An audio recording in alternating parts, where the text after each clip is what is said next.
outside the cars, right? Yeah. That we got almost 2 years of backlog. Yeah. And like just kind of keep pushing the envelope of what are we going to do next, right? Yeah. Because you can't wait until you're almost out of cars before you make a change, right? Yeah. So we don't have any big car changes Yeah. planned in the future other than like the big thing now is electronics. Yeah. Like different dashes. What's just new? Kind of chasing. That's a whole new department too. It's a whole world, right? insane, You could yeah. it's 20 grand in electronics just Wow. before you even, right? So crazy. So you're chasing that, but like I think our current car, it's pretty close to as good as it could be doing what it does. Okay. Right. Yeah. I mean, maybe in the distant future, Performance-wise. yeah, right. In the distant future, there could be like a big suspension car for those center of the drag guys because there's a market there. Yeah. Just kind of keep pushing the envelope, and Yeah. right now we're just Still trying UTV stuff or no? Yeah, we build Can-Ams. Yeah, you So build that's Can-Am another cages. part. Like, pretty much that's mine and my cousin's program, right? Yeah. Garrett builds all the cages. Nice. Did you It guys is- design the cages and stuff? Yes. It's- I mean, they look exactly like It's pretty rad. I get so many people that are like, It's so funny. It looks I exactly can't like afford a car. a Gen 6 or a sand car, right? Yeah. But I could have this, and it's in the world. And, like, they're It is, invited to dude. the regatta, right? Yeah. We have That's these cool, man. Huge regattas, right? Yeah. Customer Appreciation Day, and we're having it again this coming season. Oh, good. Really? Yeah. Because you guys used can't to go go in the we last did 2 years, right? Because of the COVID.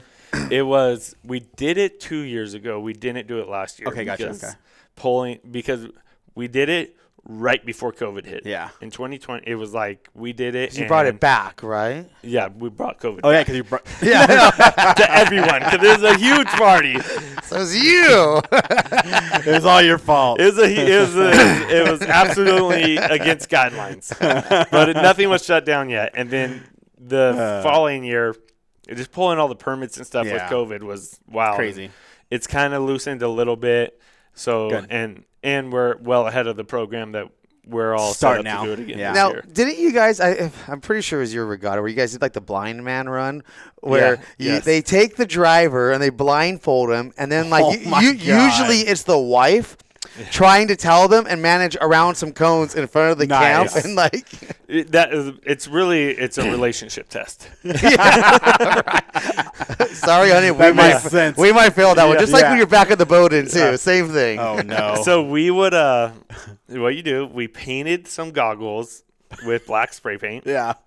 And you put them on, right? And we set up a course right off of on the canal side of pad 4. Okay. Right? And it like kind of went up a hill, but it was around all the bushes. Yeah. And we served food at that time. That's one of the things that like the blind man's rally, they know, like it'd be so hard to pull a permit for that. Yeah. Yeah. No way. Right? I mean, not no way, but like, But almost, yeah. Well, you know, Like you're gonna do what? it's a hard one. Yeah.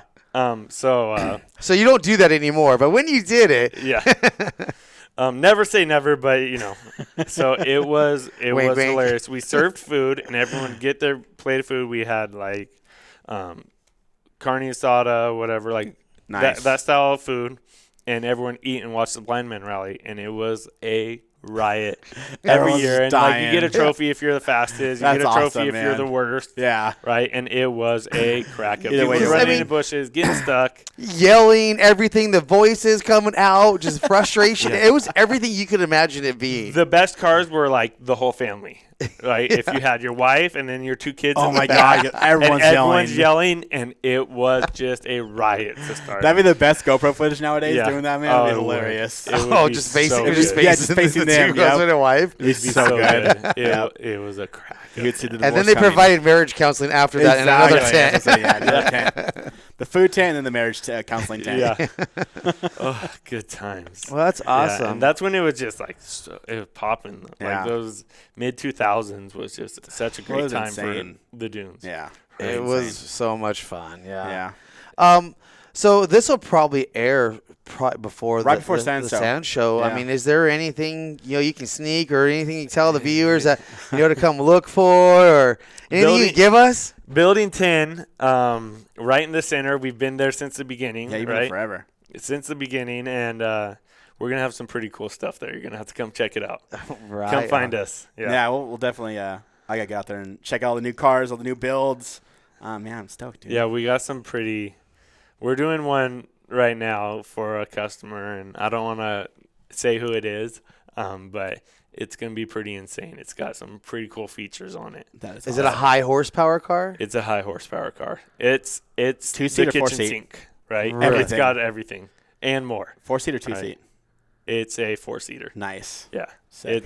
it's an insane car. All right. This might be a stupid question, but have you guys done many mid-engines? It doesn't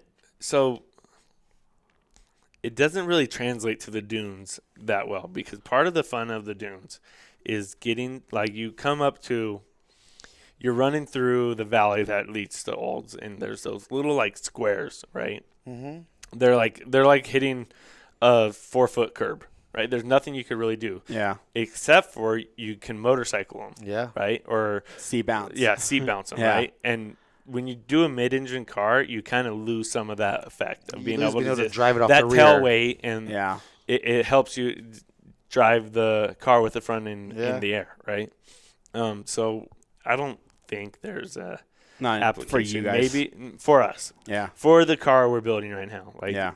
if maybe down the line, I just don't see that it's Yeah. applicable. Like, you would gain a lot in certain aspects, but like you'd lose overall. The fun of driving that Yeah. kind of car. There's also another thing, I mean, other than the looks of a Funco that is very unique to its own. And, I mean, I feel like it's been around since the start, just like airbags was. But your rear tire, you know, your tire combination you guys have is you're the only ones that do it. And there's a very big reason why you guys do that, right? Yeah, so it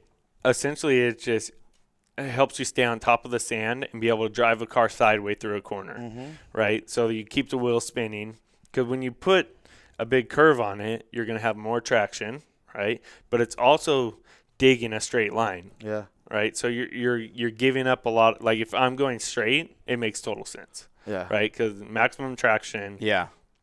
But to be able to drive a car with the throttle sideways, you need to be able to spin across the top of the sand, and that tire allows it. And when we had that tire built, it was like, this tire will never work. Yeah. Right. And it's a squared off very- it's tire very compared to everybody else who And runs was it it tall, 20, skinny. 20 inches wide?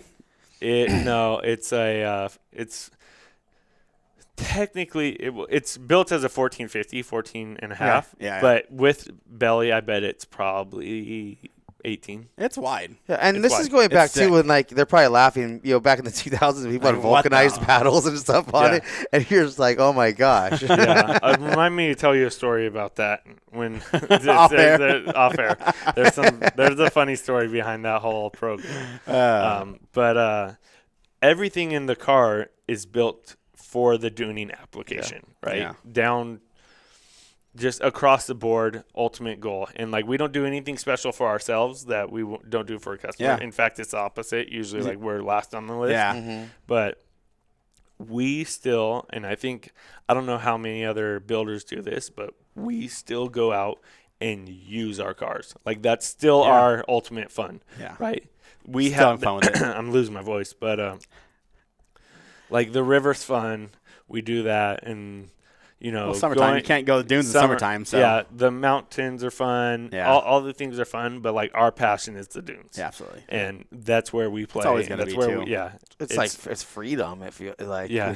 there It's you, really just it goes back to my grandpa in the 60s. Yeah. I get to do whatever I want, go wherever I want for however long I want, and we still like hold that in our heart. Like, and that's, every ride is always a different ride. There might Yeah. be some similar spots, but you could never go hit the same line, go to Olds and back and hit the same line. Yeah. It'd be impossible. Yeah.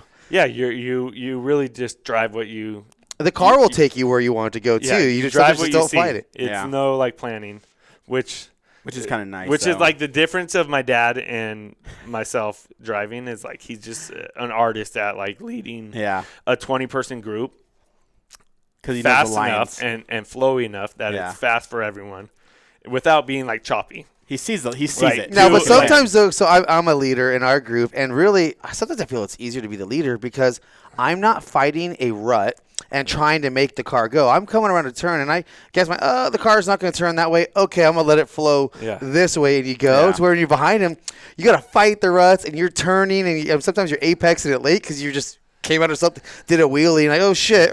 Like, gotta go. There's I think number 2 spot's one of the most fun. Oh, 100%. The fastest spot you could be without leading, but you still get to, like, do a little – you get to play with the dunes. Like, I see you went over that crest. Like, I could send it a little farther. Yeah. I could jump off that. Because you see what's safe over there. You're right. That is probably the best spot. It's one of the best. But, yeah, leading still, it's a different kind of rush, too, though. Because, I mean – it's kind of scary because you're not only are you trying to watch behind you to make sure your group is all there and good, you're watching other groups trying to watch for G-outs or the sun's in your eyes. Have the pressure of making it a fun ride. Trying to make it a fun ride, too. And not fast kill everyone enough. behind you. It's really an art of, like, being able to – because speed while flowing, like arcing around corners, is different than just doing hard – 180 turns. And like a lot of people can just do the I can A to B fast and then B to C fast, but like keeping that flow is really an art, and it's fun to like explore that. But that number 2 spot is always so much fun because you can just do like that little bit extra. You're going fast, but you get to like, I could jump that like 10 feet farther. That was like, or I could throw it harder sideways. Yeah. I mean, the worst thing that ever happened to Rise when they came out with GPS screens and these people started following GPS out there. Yeah. You're like, quit following your GPS. You just follow the dunes. Yeah. Like, ride the dunes. You're there for fun. That's the beauty of that place is you're just you don't have to be anywhere or like you may say I want to end up at the hill, but we'll go on a ride. Our first ride's always at like 10 o'clock, and we may not get to the hill till 1. Exactly. That's awesome. Like, and you just cruise and you stop. Whenever you go on a ride, nobody's asking really like, where are you going? Like, we're just going on a ride. Yeah. And they're like, well, if someone's asked, where are we going? I go, I don't know. That way, wherever the dunes kind of take us, we're going to leave camp, and whatever they start flowing, we're just going to go. Awesome. We were talking about that today. Probably the worst ride in the dunes is getting from swing set to olds. Oh my! You just have to go. Everyone goes. No, it's just they don't flow. Nothing flows that way. Everything's working against you. Well, just when you think it's going to flow, just when you think it's going to flow, there might be 1 or 2 transitions, and then it's just steep incline, choppy, and that's where people get sick. It's just a whole. And then if you go to the left side, if you go to the left side towards the Gecko, then it's hard flowing, but then you still got the ship of and then you get behind Olds, and it's all choppy, and there's people everywhere, and you're literally just commuting on survival mode, trying to make sure no one's going to get run over. So what we've started doing is, like, if we go to swing set, because the kids love swing set, we'll work our same track backwards out towards the pads, and then work all the way back and come in through the west side of Olds. Okay, yeah. And we just said it's not worth unless we have to be there to meet someone or whatever. At a certain time, yeah. And when that happens, you just go, okay, we just beat through it. It just is what it is. Yeah. It's not gonna be a fun ride, but just go. You just go. Well, now that you got swing set and the other places out there, it's so busy. They used to be like back when it was like closed down in the center. Nobody went over there, and we've always stayed at like Roadrunner down there. So it was like our own dunes. We didn't even go mess with the hill or stuff. Like now it's so busy everywhere. Like you got to go so deep in the dunes, and then the dunes actually kind of suck. Like, all the dunes have kind of. Yeah. They're all crowded now, unless you go on. I mean, even off weekends though, got all the stutter bumps everywhere. So that brings up how do you feel about like the razors in the dunes? Because I get it from like I have my personal view on it. Yeah, but I personally I like it. Yeah, I mean it is. Look, it is what it is. I mean, do I wish it could be just like the old days? There's only sand cars out there, but then you had ATCs and quads and no lights or anything on them, and it was even just more dangerous. Because there's some like the old timers run into like those old timers like these guys they don't know what they're doing, but like everyone was new at some point. Right? I look at it as it's twofold. Number one is you have a giant company vested in seeing the dune stay open. Yeah, thank you. Right? Exactly. Yeah. And then on a personal business side, a guy in his razor is driving through the dunes going like, this is fun, right? It's like, whatever. He's been going a year now in his. Look, I'll just paint a picture, right? He's going a year now in his car, and he's working in his second season. I keep seeing these fast cars. Well, then he has a car pass him. He goes, that guy looks like he's having a little bit more fun with me. Yeah, it's a Gen 3 guy. Yeah, he goes, I could sell mine and buy that. Yeah, right? buy Gen 3. That Gen 3 guy goes, okay, I'm ready to upgrade to a Gen 4, Gen 5. Yeah, Gen 5 guy sells, buys a late model car. Late model car buys a new one from us. Right, so you need more people. We have a stepping stone now. More people, the more people invested in the sport, the better. Like, 100%. I don't think it's arguable. When we were kids growing up, it was literally just you had your Glamis family because it was very difficult to get to the dunes. You had to either build your own stuff, or you had to pay for everything cash. You couldn't finance anything. Nowadays, you have a lot more friends that can get out there with their family. Yeah. And who are we to hate on anyone that wants to go to the dunes? You can't. Why not? We love it too. 100%. And like a lot of times, like there's a lot of hate out there. Like, oh, he left his trash. But usually, the dunes breed a family environment, right? Yeah. Which is what I like about it. And then if there's a guy that's like screwing up, all it takes is like someone to be like, hey man, like we don't, this is kind of like, we don't do it that way. And Yeah. you're like, okay, cool. And then like that just spreads like fire. Yeah. Well, we have like the HOA of Glamis, and they're always like posting the stuff and everything. You're like, guys, come on. Yes, we get it. Like, we're not all perfect, but for the most part, like you said, it's a very family-oriented environment. Everyone's there. Like, I mean, how many times have you not had Thanksgiving, out in the dunes or something like that? It's just what you do. And exactly. Dude, we used to cook turkeys in the ground. You dig a giant hole, that's awesome. Cook the turkey. I want to go back and do that so bad. It's You so should. good, and it's such an Kids. experience. Like, it really is. And it's actually amazing. It's delicious, but it's just the whole, like, 50 rolls of foil. It's foil wrapped around. Because you bury it, you're like, okay, how are we not going to get sand in this thing? Just wrap the crap and out then of you it. pull it out and the wind comes and just dusts everything with course. sand. Either You're way, like, it's going to have sand all over it. It's a little gritty. Well, I mean, dude, you're in Glamis. What do you expect, man? It's going to happen. Is that extra salt in there? Yeah. I mean, what I used to do when I was a kid is my parents would pull up, and the first thing I would do is run out of the motorhome and just roll in the sand. Just get out of the way. Like, all right, we're here. Couldn't wait. Like that feeling. That's my son. That's my son. He does it now. Yeah, he's just constantly. He's just full boy. Full boy. Just like, oh shit, he's on the roof. Get down. Like, with an umbrella. Like, I'm gonna jump, Dad. Dude, that's the other thing love that scares me about. And I'm done after 2 kids. I got the snip. Like, I'm done. Right.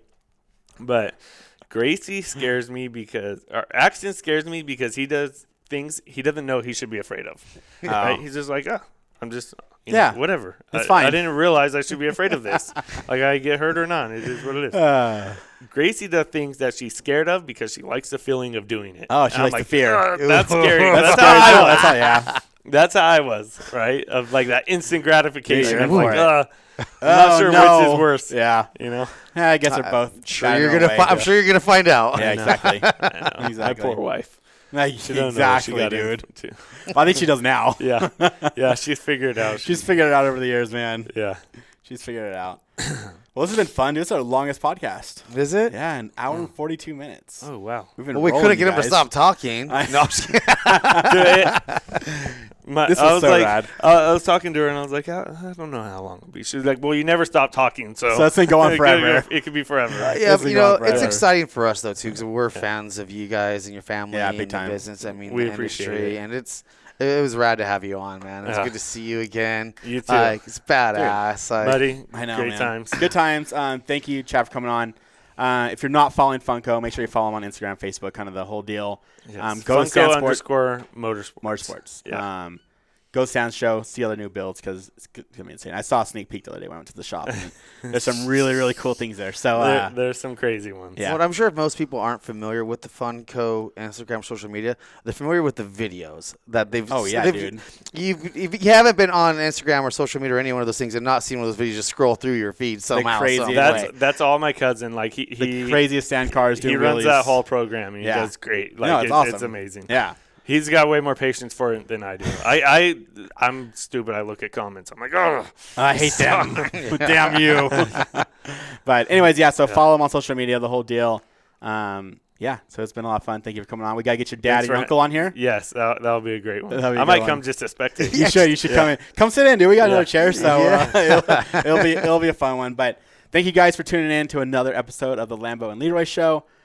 We really appreciate it. So don't forget to comment, give us the stars, likes, all the whole deal. Share it. Tell your friends. Yeah, tell your friends and do the whole deal. So thanks again. See you later. Awesome. Whoa! Who knew I would make it this far? They hated, they never believed me. Yeah, I would never drop the ball. I know I make it look easy. Yeah, Mayweather with the defense. I don't care what a critic gotta say. I got 'em picking up the pieces.